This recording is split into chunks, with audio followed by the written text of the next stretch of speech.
Hi everyone, welcome to Learning Impact. In today's lecture, we will discuss types of social group on the basis of relation to society. So let's start.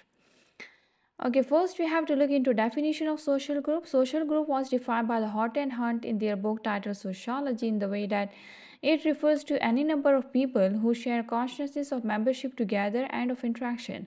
It means that there must have some collection of individuals to form a social group, and there must have some consciousness of membership together. It means that they all must have the feeling to the group, and they must feel that they are the actual member of that group, and they must have some kind of interaction. This interaction might be formal or informal, depends on the type of the social group.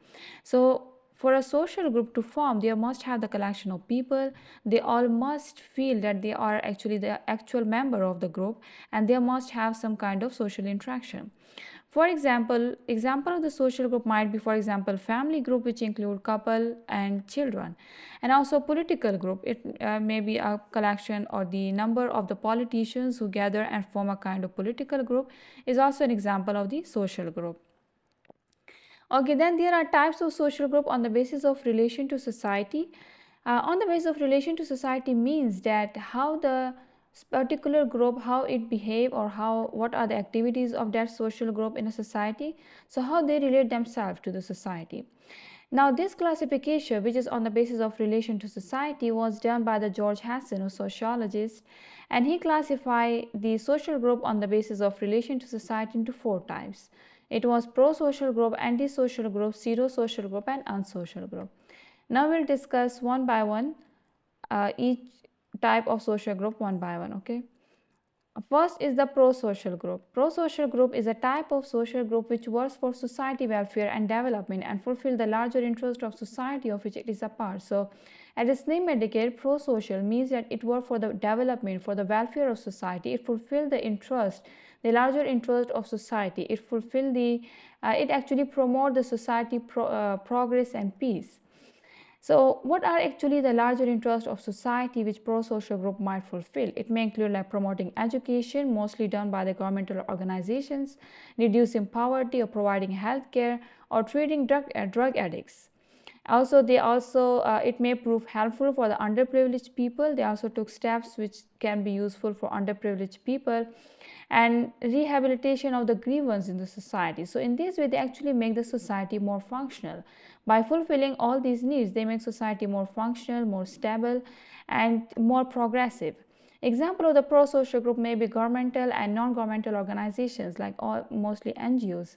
They are the pro-social group because their work might be on promoting education, or for example, rehabilitation centers which actually rehabilitate the grievance in society and make the society members more functional. So in this case, they actually consider pro-social group because it play a role in society welfare and development and fulfill the larger interest of society. Then promoting education, reducing poverty, and providing healthcare, these are mostly done by the governmental organizations. And also treating drug addicts, mostly rehabilitation centers, they also make the member from they also transform the society member from non-dysfunctional or non-functional to a functional one. So in this way, the society progress. Society then progress in a fast pace. Then the antisocial group, it is actually opposite of the pro-social group. Pro-social group was interested in fulfilling the interest of the society, but in case of the antisocial group, they actually destroy public property and peace. They act against the interest of the larger group of which it is a part. They mostly destroy the society peace. They destroy public property. They disturb the order of society. They disturb the status quo of society. So in this way, that's why they are named as antisocial, because they create disturbance, disorder in society. This group is actually the reverse of pro-social group. This type of social group spread actually aggression. They can spread aggression, fear, or terror in society in order to pursue their aim. Now, for example, a political party that planned to overthrow the popular government could be the example of the antisocial group, because the popular government is actually a government which is supported by the majority public. So, in case of political party, they align with the external forces, or through any planning, they plan to overthrow the popular government. So it will lead to the disturbance and disorder of the society. It will disturb the peace of the society. So it will be termed as an antisocial group. Then a group of laborers on strike against the admission of factory. Now these strikes are not the antisocial. If, for example, if a group of laborers or a group of students, they do demonstrations or they strike against any against government, so these are not the antisocial group. But if that demonstration and their strike, it leads to violence and it become violent, so then they'll be classified as an antisocial group, because when they do violent, it leads to the disturbance, or they might destroy public property.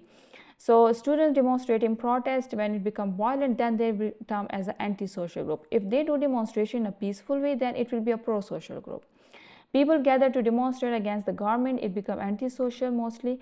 But when it become violent, then terrorist organization who spread aggression, fear or terror in society in order to pursue their aim, they are actually the antisocial. And also group of criminal and thieves, they disturb the peace of society, they destroy the public property, they actually act against the interest of the larger group. Means that what were the interests of the larger group? To promote education, to reduce poverty, to provide equal opportunity to every individual of society. So these are criminals and thieves, they actually act against the interest of these interests of the larger group. Then the third type is the unsocial group. Unsocial group, as its name indicate, they are mostly those type of individuals who are who remain detached within a society. They are not considered as having, they don't like of much social interaction. This type of the group, they may show less social interaction, and they mostly prefer to live for itself, they prefer to live alone, they don't get mixed with other groups, and they mostly introverts are included in this group, which is because these are the people who mostly try to stay alone, and they don't like much social interaction, so this is called as an unsocial group. For example, people with the adjustment problem or psychological anomalies, they are included in the unsocial group, who mostly face difficulty to adjust in a new environment, so they are mostly unsocial group. Criminals and thieves are also unsocial, because mostly those people who are detached within a society, who live alone and who don't get mixed with other groups, they mostly become criminals and thieves. Mostly the introverts are criminals and thieves. So we can say that criminals and thieves, they are by nature introvert mostly, so that's why they are considered as an unsocial group. Also murderers and drug addicts, because they all are the type of the people who prefer to live alone, because they face difficulty to get mixed with other groups, and mostly they don't like it's because of their nature, so these are considered the unsocial group. Then the fourth type is the pseudo-social group. Pseudo-social group is the social group that participate in larger group, but of which it is a part, but it mainly participate for their own goals, not for the greater good. Okay, pseudo-social group is different from the unsocial group in a way that unsocial group are mostly those people who actually don't participate in a larger group. But in case of the pseudo-social group, these members apparently they participate in a larger group, but their main interest is their own gain. They prefer their own interest as compared to the larger interest of the society. So they don't care about the interest of others or betterment of society, as pro-social is contrast to the pro-social group, because pro-social group, they care about the interest, they give priority to the interest of society. But in case of the pseudo-social, they give priority to their own interest, so they don't care about the interest of others or betterment of society. They participate in society for self-benefits, not for society betterment. They behave in a predatory or parasitic way. What does it mean by predatory or parasitic? It's mentioned here that predatory or parasitic means that any interaction where one side benefit and other side suffer from the interaction, that's considered a predatory or parasitic way of interaction in society. So pseudo-social group mostly are those groups who behave in a predatory way. It means that they tend to get benefit even at the cost of suffering from others. For example, in case of the politicians, they are mostly considered pseudo-social. Not all politicians are pseudo-social, but for example, if we take the corrupt politicians, they are pseudo-social group, because they give priority to their own aim or their own goal, like for example, accumulation of wealth, than the progress of society or to do something for public.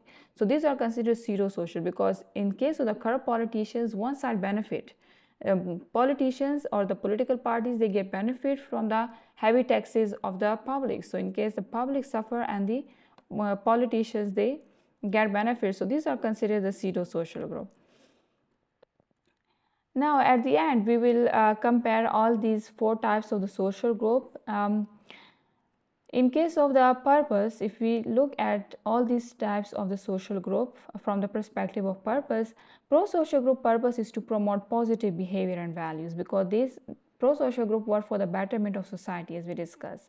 Antisocial group, it engage in a harmful or disruptive behavior. For example, the terrorist organization, these engage in a harmful or no, because they spread fear or aggression in the society. So they are mostly engaged in harmful or disruptive behavior. And unsocial group goal is to, mostly the unsocial group people, they lack a clear goal or purpose.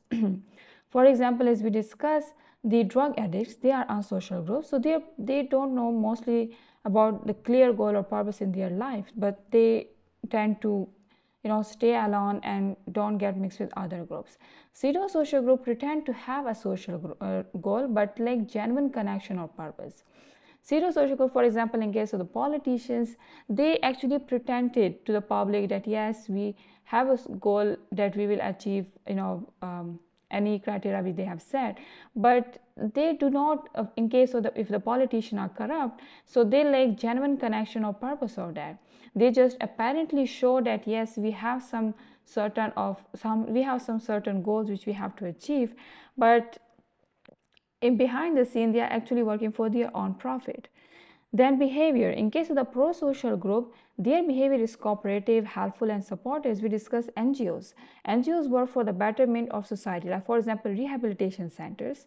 They rehabilitate the grieved ones. So their behavior is mostly cooperative. If you cooperate, they helpful and supportive. They show support and sympathy to those who to the drug addicts or the grieved ones. So in this way, they will be able to rehabilitate them. So mostly their behavior is cooperative, helpful, or supportive. In case of the antisocial, their behavior is disruptive, destructive, or harmful. For example, as we discussed, criminals and thieves, these are antisocial. So of course, their behavior is harmful because they actually act against the interests of the society. Then in case of the unsocial group, they are indifferent or non-participatory.